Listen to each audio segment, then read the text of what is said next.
Sementara itu dari mancanegara khususnya Singapura, otoritas tempat mengumumkan lockdown parsial akan berakhir 1 Juni 2020. Pemerintah Singapura sendiri akan membuka kembali roda ekonomi dan aktivitas kehidupan sehari-hari dalam 3 tahap. Tahap pertama, karyawan sektor tertentu diperbolehkan kembali bekerja dari kantor dan sekolah hanya dibuka bagi siswa yang menghadapi ujian akhir.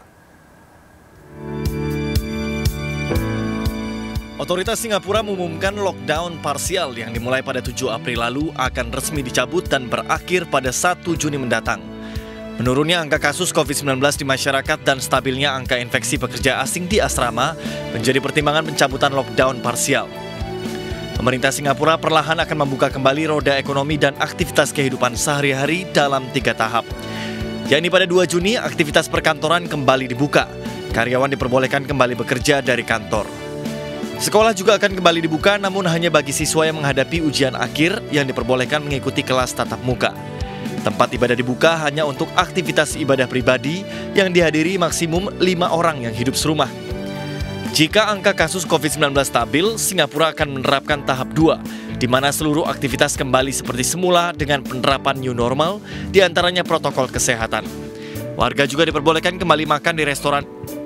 Bioskop dan tempat hiburan malam juga boleh kembali dibuka. Dalam tiap tahapan, warga Singapura tetap diwajibkan memakai masker dan menjaga jarak fisik.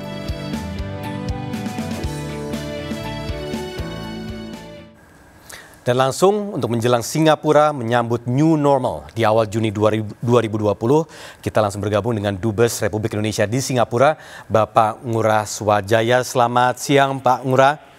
Selamat siang, Mas Tommy. Baik, Pak Ngurah, tadi sudah kami informasikan bagaimana tahapan-tahapan yang berlaku setelah lockdown parsial dilepas oleh pemerintah Singapura. Mungkin Bapak bisa menambahkan pula bagaimana kesiapan di sana menjelang awal Juni. Ya, memang rencana pengakhiran apa yang disebut sebagai circuit breaker itu dimulai tanggal 2 Juni. Dan ini disebut sebagai fase pertama atau fase safe reopenings.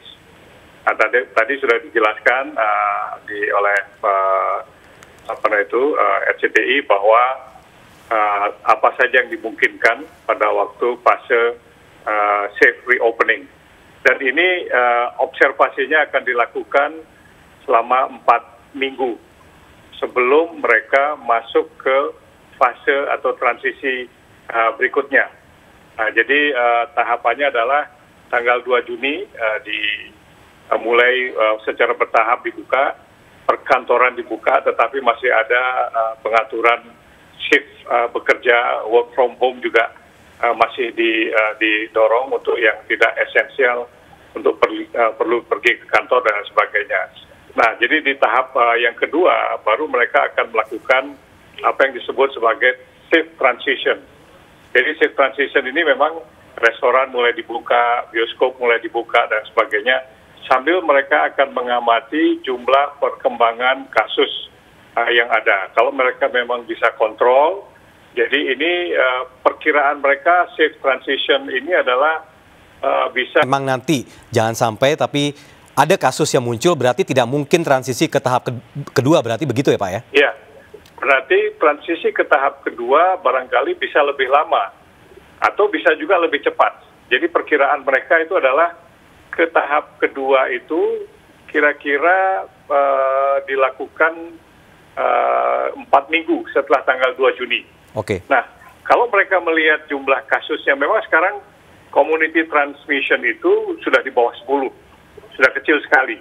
Tetapi transmission atau penularan yang terjadi di migrant workers itu masih jumlahnya di atas 400 sampai di atas 500. Nah, nanti mereka akan lihat ini, kalau ini mungkin mereka bisa tekan, kalau imported sudah 0. Kalau mereka sudah bisa tekan misalnya di tahap safe reopening ini tidak ada penambahan kasus local transmission dan juga penanganan migrant workers itu bisa ditangani dengan baik, mungkin bisa lebih cepat dari 4 minggu. Nah, demikian juga dari proses transisi ke proses new normal. Jadi perkiraan mereka itu memang dasarnya adalah vaksin kemungkinan baru akan ditemukan awal tahun depan. Nah, jadi mereka melihat tahapannya adalah beberapa bulan. Tetapi kembali lagi, itu semua akan didasarkan kepada perkembangan yang terjadi di lapangan. Baik, ini terakhir saja Pak, singkat saja pesan dari Bapak untuk para WNI di Singapura. Ya, jadi saya ingin mengucapkan terima kasih kepada para WNI yang ada di Singapura karena memang Indonesia di Singapura, Bapak Ngurah Swajaya, semoga sehat selalu. Terima kasih, sama-sama Pak Tommy.